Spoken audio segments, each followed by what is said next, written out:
Hello मेरे प्यारे दोस्तों, कैसे हैं आप सब लोग। नमस्ते। आज मुझसे चलते हुए किसी ने पूछा कि भगवान हमें इतना कष्ट क्यों देते हैं। उसकी ये बात सुनकर मुझे एक बहुत ही पुरानी कहानी याद आई। मुझे किसी बुज़ुर्ग ने कभी सुनाई थी और मैं आप लोगों के साथ भी शेयर करना चाहती हूँ। उम्मीद है आपको पसंद आएगी। एक बार एक मूर्तिकार होता है और उसे दो पत्थर कहीं जंगल में मिलते हैं। वो दोनों पत्थर को लाकर अपने घर में रखता है और सोचता है इससे मैं कुछ ऐसी चीज़ बनाऊंगा जिसकी पूजा हो और जिसे मंदिर में स्थापित किया जाए। एक पत्थर को जब वो उठाता है और उसको चोट करने लगता है और उसे मूर्ति बनाने के लिए उस पर छेनी हथौड़े से चोट करता है, तो वो पत्थर रोने लगता है और बहुत तेज तेज कराहने लगता है और बोलता है मुझे छोड़ दो, मैं ये कष्ट नहीं झेल सकता। मूर्तिकार को उस पर दया आ जाती है और इतने में वो दूसरा पत्थर उठाकर उसे मूर्ति का रूप देने लगता है। और जब मूर्ति का रूप देते देते वो पत्थर, बेचारे को बहुत कष्ट हो रहा है लेकिन वो सह रहा है उस पत्थर को और उसे लग रहा है कि ये कुछ ना कुछ मेरे लिए अच्छा ही कर रहे होंगे भगवान, जो मुझे इतनी चोट पहुंचा रहे हैं।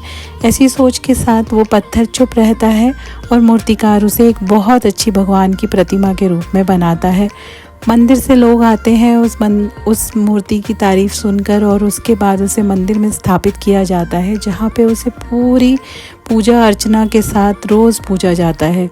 इतने में पंडित के पुजारी बोलते हैं कि ये जो आपने दूसरा पत्थर रखा है, आप इसका क्या करेंगे, हमें दे दीजिए, हम इसका कुछ ना कुछ इस्तेमाल कर लेंगे। मूर्तिकार के लिए भी वो पत्थर किसी काम का नहीं है, वो उसे दे देता है।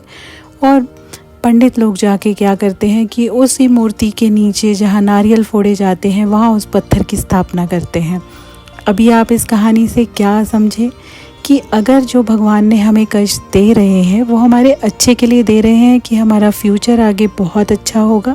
हमें सिर्फ ज़रूरत है उस पर विश्वास रखने की। और यही दूसरा पत्थर, जिसने अगर वो कष्ट थोड़ा सा झेल लिया होता तो आज उसकी ज़िंदगी भी उतनी ही खूबसूरत होती जितनी अब उसे रोज़ कष्ट झेलना पड़ रहा है। और उसके ऊपर रोज़ सैकड़ों नारियल फोड़े जाते हैं और वो सैकड़ों बार चिल्लाता है, लेकिन उसके कष्ट का कोई अंत नहीं है। इसीलिए बोलते हैं कि भगवान जो आपको दे रहे हैं उसे खुशी खुशी लीजिए। हो सकता है वो आपके आने वाले समय के लिए बहुत अच्छा साबित हो। और जो समय अभी आपको लग रहा है कि बहुत इजी है, मैं इजी से निकल जाऊं, लेकिन बाद में कष्ट झेलने पड़ते हैं, अभी थोड़ा सा कष्ट झेल लो, आगे का जीवन सुखद हो जाएगा। तो धन्यवाद। मुझे उम्मीद है आपको मेरी ये कहानी पसंद आई होगी। नमस्ते।